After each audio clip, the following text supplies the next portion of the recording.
जय जगन्नाथ बंधुगण आज आम जानिबा 2024 मई मासर कन्या राशि मासिक राशिफल विषय।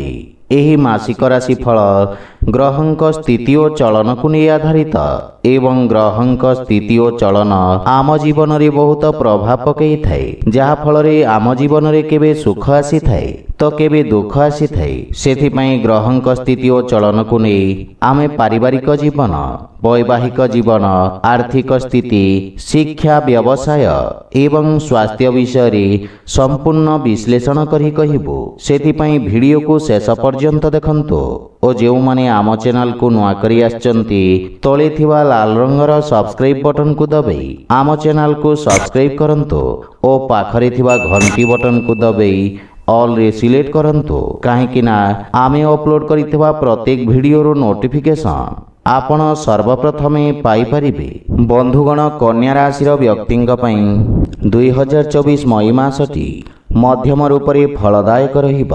क्यारियर तथा कार्यक्षेत्र दृष्टि मासटी उत्तम अनुकूल रहिब।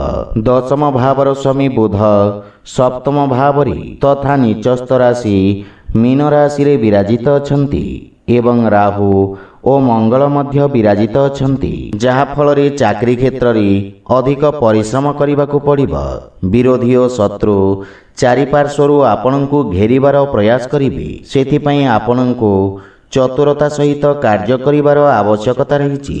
10 मई को बुध मेष राशि रे आपनक अष्टम भाव को गोचर करिबे तथा यही समय आपनक कार्यक्षेत्र रे उच्च नीचर स्थिति उत्पन्न करिब। बुध ग्रह 31 मई को आपनक नवम भाव को गोचर करिबे, जहा फल रे स्थिति रे सुधार आसीबाकू लागिब। षष्ठ भावर स्वामी शनि पूरा मास षष्ठ भाव रे विराजित रहिबे, जहा फल रे कठिन परिश्रम करिबारे आपण पछघुंचा देबे नहीं एवं चाकरी क्षेत्र रे मजबूत स्थिति रखिबारे आपण सक्षम हेबे। किंतु व्यवसाय रे जड़ित व्यक्ति मानक पई मासटी विशेष सावधान रहिबार आवश्यकता रहिछि। सप्तम भाव रे राहु मंगल और बुध एका सहित विराजित अछंती एवं आपणक राशि रे केतु विराजित अछंती, जहा फल रे व्यवसाय रे किछि संघर्षपूर्ण स्थितिर सामना करिबाकू पड़िबो। व्यावसायिक भागीदारींक सहित संबंध खराब हेबार संभावना रहिछि, सेथिपई विशेष सावधान रुहंतु। किंतु सप्तम भावर स्वामी देवगुरु बृहस्पति नवम भाव रे विराजित अछंती, जहा फल रे व्यवसाय संबंधित लंबा यात्रा व्यवसाय पई हितकर हेब। सेहीपरि आर्थिक स्थिति दृष्टि मासटी सामान्य दुर्बल रहिब। षष्ठ भाव रे शनि, सप्तम भाव रे राहु मंगल और बुध एवं अष्टम भाव रे शुक्र और बृहस्पति उपस्थिति कारण आपणको आर्थिक स्थिति क्षेत्र रे नाना प्रकार समस्यार सम्मुखीन हेबाकू पड़िबो। अप्रत्याशित भाव रे आपणक खर्च वृद्धि पाइब तथा व्यवहार को नियंत्रण करिबारे आपण असफल हेबे, काहेकि ना आपणक आमदानी मध्य स्वल्प रहिब। द्वितीय भावर स्वामी शुक्र मासर प्रथमार्ध समय रे अष्टम भाव रे विराजित रहिबे, जहा फल रे गुप्त स्रोतरु धन अर्जन करिबारे आपण सक्षम हेबे। किंतु 19 मई को शुक्र नवम भाव को गोचर करिबे, जहा फल रे आर्थिक लाभ हेबाकू लागिब। किंतु कोनोसी प्रकार आर्थिक निवेशरु आपण दूरे रुहंतु। प्रेम और वैवाहिक जीवन दृष्टि मासटी मध्यम धरणर रहिब। पंचम भाव रे देवगुरु बृहस्पति दृष्टि आपणक प्रेम संबंध रे चमक आनिब एवं परस्पर मध्य थिबा विश्वास वृद्धि पाइब। प्रेम संबंध रे घनिष्ठता आसीबा सहित परस्पर भावना को बुझिबारे आपण समर्थ हेबे।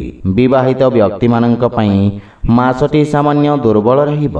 आपणक राशि रे केतु और सप्तम भाव रे राहु मंगल और बुध भली ग्रहंक प्रभाव जीवन साथी सहित मतभेद और वाद विवाद भली स्थिति उत्पन्न करी परस्पर मध्य असामंजस्यर स्थिति देखिबाकू मिलिबो। सेथिपई अनावश्यक जुक्ति तर्क और वाद विवादरू आपण दूरे रुहंतु। अवश्य देवगुरु बृहस्पति दृष्टि लग्न भाव रे थिबारु आपण सठिक निर्णय नै स्थिति को नियंत्रण रे रखिबारे सफल हेबे। पारिवारिक जीवन दृष्टि मासटी उत्तम अनुकूल रहिबो, किंतु आपणक स्वभाव रे क्रोधर अधिकता देखिबाकू मिलिबो। चतुर्थ भावर स्वामी देवगुरु बृहस्पति नवम भाव में विराजित अछंती जहा फल आपण परिवार सदस्यों सहित कौनसी तीर्थयात्रा करिपारंती। आपणक राशि रे देवगुरु बृहस्पति प्रभाव थिबारु आपण सठिक निर्णय नहीं पारिबे। परिवार सदस्य परस्पर सम्मान करिबे। सेहीपरि स्वास्थ्य दृष्टि मासटी मध्यम धरणर रहिब। राशि स्वामी बुध नीचस्थ राशि रे विराजित अछंती जहा फल रे किछि छोट छोट स्वास्थ्य समस्या आपणको व्यथित करिब। सेथिपई स्वास्थ्य अवस्थार विषय ध्यान रखंतु।